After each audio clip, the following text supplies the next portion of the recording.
Buenos días, estudiantes, bienvenidos a nuestra clase de razonamiento verbal. Hoy día vamos a hablar sobre nuestro tercer tema nuevo, llamada la sinonimia. Para esto vamos a estudiar primero su concepto. ¿Qué es la sinonimia? Según la RAE, es decir, el diccionario de la Real Academia, nos habla de que la sinonimia no es más que un conjunto de vocablos o expresiones que tienen un mismo significado, el uno con el otro. Y al hablar de sinonimia estamos hablando de una relación semántica, ¿no? Que nos permite encontrar diferentes significados dentro de una sola palabra, ¿no? Eso se le llama sinonimia. Para esto tenemos una estructura. ¿Qué es la estructura de una sinonimia? Nos permite saber y diferenciarlo dentro de los demás ejercicios que tenemos dentro de nuestro curso. Ahí tenemos, por ejemplo, la primera, que es sucinto, actúa como una palabra base o premisa, que va a ser la palabra, como su mismo nombre lo dice, la base, para poder identificar la respuesta, en este caso su sinónimo, como respuesta. Las 5 vocales que están ahí, que contienen cada una palabra, vendrían siendo los distractores, o también llamadas las alternativas, que supuestamente distractores se le llama a lo que vendría siendo en sí nos va a distraer de la respuesta o la respuesta adecuada que vamos a encontrar. Y a esta respuesta adecuada, que va a coincidir con la premisa o la palabra base, se le llama clave o respuesta. Esa es la estructura de un sinónimo, de un ejercicio sinónimo. También tenemos ciertas formas de sinónimos que encontramos. Por ejemplo, la primera es la sinonimia absoluta. Cuando hablamos de sinonimia absoluta estamos hablando de significados denotativos. Es decir, que una sinonimia absoluta se da más que todo en aquellos sinónimos que son mucho más precisos o mucho más claros, que no se prestan a diferentes interpretaciones. Es decir, que son precisos sus sinónimos. Por ejemplo, profesor, docente, ¿no? Entonces, automáticamente nosotros ya, por lógica, sabemos que sinónimo de profesor es docente. Pero si hablamos de una sinonimia relativa, su mismo nombre lo dice, relativo, es decir, cambiante. ¿En qué va a ser cambiante? En las diferentes expresiones que nos van a dar como alternativas para encontrar sus sinónimos. Y eso se le llama connotativo, porque son mucho más flexibles al momento de expresar sus sinónimos. Por ejemplo, la palabra paupérrimo, la palabra pobre la podríamos encontrar también como pobreza, ¿no? O también paupérrimo. Paupérrimo es un sinónimo también variante de pobre. Ahí es relativo porque se presta a varias interpretaciones. Pero si hablamos ya de sinonimia contextual, más que todo el sinónimo se va a dar dependiendo al contexto social de la oración, es decir, la situación que se te presenta en dicha oración o texto. Por ejemplo, aquí la palabra listo tiene 2 interpretaciones. Uno, preparado, y el otro es de estar listo. Por ejemplo, de conocimientos.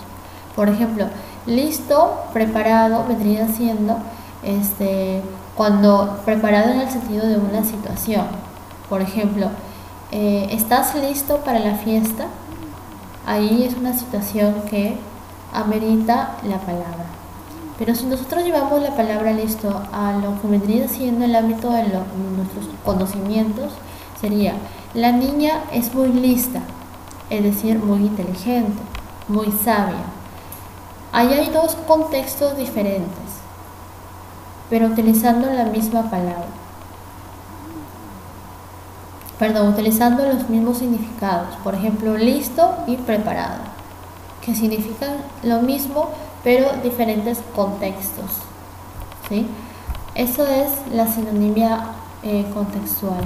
Y si hablamos de sinonimia por intensidad o grado, estamos hablando aquí que la intensidad está en el significado.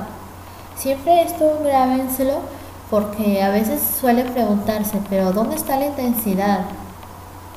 O sea, ¿cómo se presenta? Pues la intensidad está hablando todo del significado. Es decir, cómo repercuta el significado de forma intensa, que nosotros nos lleva bien a lo más extenso, intenso a lo mayor o a lo menor. Por ejemplo, a mayor intensidad o a menor intensidad. Por ejemplo, tenemos bonita, feo y pobre.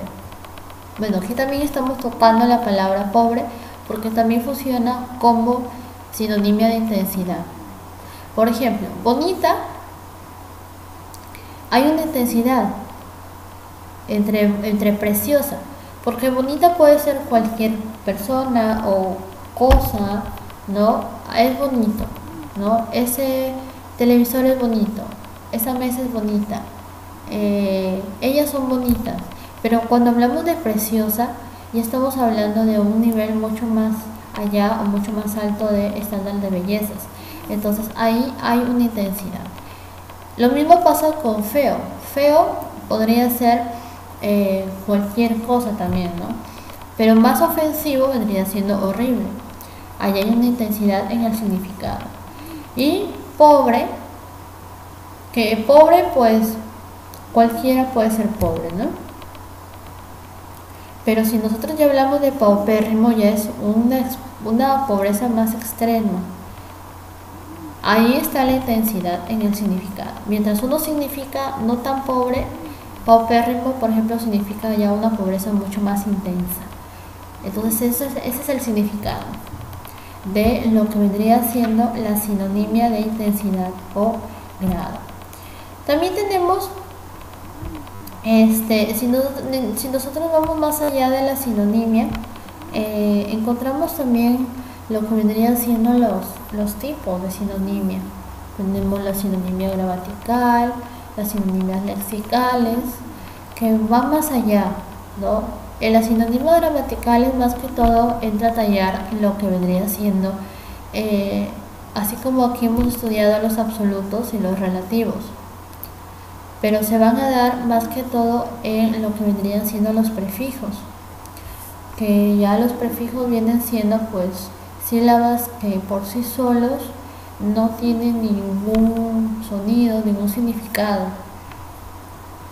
Sin embargo, si lo anteponemos a una palabra cualquiera, pues va a tener, ahí sí ya va a cumplir un papel dentro de la palabra. Pero este papel que va a tener los prefijos anteponiéndolos, es decir, que van siempre adelante de una palabra, van a cumplir la función de negación, ¿no? Es decir, lo van a negar automáticamente. Pero allí hay un significado mucho más amplio en lo que vendría siendo la sinonimia. Y si hablamos nosotros de lo que vendría siendo los significados absolutos, es decir, los relativos, aquí ya es mucho más flexible, ¿no? Mucho más cambiante, pero eso va más allá de lo que vendría siendo los significados en sinónimos. Y después hablamos de los sinónimos ya lexicales, ¿no?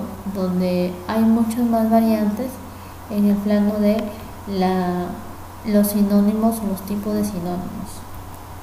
Entonces, repasando un poquito, los sinónimos siempre van a depender del contexto de dichas oraciones. Dependiendo de la situación que se te presente, tú vas a poder utilizar dichos sinónimos. El propósito que se han creado estos sinónimos es para que al momento de nosotros crear un texto o escribir un texto, evitemos lo que vendría siendo la redundancia de palabras, de significados, ¿no?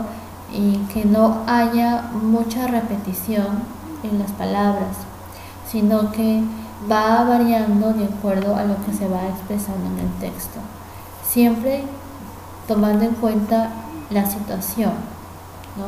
Entonces yo puedo utilizar, por ejemplo, dos sinónimos a la misma vez en un solo texto, pero van a variar las situaciones, ¿no? de cada contexto. Entonces a esos sinónimos son los que se le llaman los sinónimos relativos. Pero si yo quiero solamente utilizar un solo sinónimo para un texto, entonces ya sería un sinónimo absoluto, porque ya es mucho más directo, mucho más claro, mucho más preciso, que no necesito de una combinación de significados sinónimos para yo poder expresar algo, sino que con un solo significado sinónimo yo ya voy a poder entender o expresar lo que quiero decir. Esos son los sinónimos. Los sinónimos, más que todo, son significados. Estamos hablando del significado. Ahora, si hablamos del significante, ya vendría siendo la escritura. Yo después les voy a pasar un cuadrito comparativo donde vamos a estudiar muchas más palabras aparte de los sinónimos, donde te voy a poner ahí tanto significante como significado en su función de cada tipo de palabras que vamos a estudiar. Los significados y el significante son dos cosas distintas. Si hablamos de significado, estamos hablando de la interpretación que nosotros le vamos a dar a ese sinónimo, que tiene solo un solo significado. Pero si nosotros hablamos de significante, estamos hablando de la escritura. Esto quiere decir entonces que los sinónimos tienen significados iguales, ¿no? O sea, significan lo mismo, pero con significante diferente, es decir, se escriben distinto. ¿Ok? Entonces, a pesar de que se escriben distinto, o sea, su significante, van a tener el mismo significado, es decir, lo que se va a interpretar. Esos son los sinónimos dentro de la gramática. Ahí la Real Academia, es decir, el diccionario de la Real Academia, ha mencionado de que dos o más vocablos se les llama sinónimos. ¿Y por qué se le dice dos o más vocablos? Porque si hablamos de más vocablos, ya estamos hablando de los sinónimos relativos, porque vamos a encontrar más sinónimos que van a ser mucho más flexibles para utilizarlos en el texto. Y es por eso que nos habla de vocablos, ¿no?, que tienen una, o en este caso tienen dos o más vocablos, ¿no?, como sinónimos. Y también nos dice que dicho de un vocablo, de una expresión, tiene la misma o muy parecida en lo que es significado, ¿no?, que el otro, es decir, que el otro sinónimo. Entonces, más que todo la sinonimia es lo que vendría siendo los significados parecidos o iguales entre sí. ¿Ok? Entonces, esos son los sinónimos, la sinonimia, como también se le llama. Y quiero aclarar esto, la sinonimia, estamos hablando de sinónimos, es lo mismo, ¿ya? Entonces, esto que quede bien claro para que no haya ningún tipo de confusiones al momento de estudiar el tema. La sinonimia vendría siendo los sinónimos, ¿ok? Eso más que todo es lo que abarca la sinonimia. La próxima semana vamos a estudiar una segunda parte de la sinonimia para poder identificar ya más que todo. En clase también vamos a hablar sobre más ejemplos de la sinonimia para que vayas teniendo práctica entre los tipos de sinonimia, ¿no? Que son las formas que hablamos. También está lo que vendría siendo por intensidad o grado. No te olvides que si hablamos de intensidad, estamos hablando del significado. Todo vendría siendo el significado. La sinonimia te está hablando todo de su significado, es decir, significados iguales. Y la intensidad, la sinonimia por intensidad o grado también te habla del significado. Es decir, en la intensidad lo vamos a encontrar en su significado. Muy bien, eso es todo el tema. Es súper corto, espero que te haya quedado claro. Y si tienes dudas, ya sabes que en clases virtuales lo podremos aprovechar. Y conmigo será hasta la próxima clase.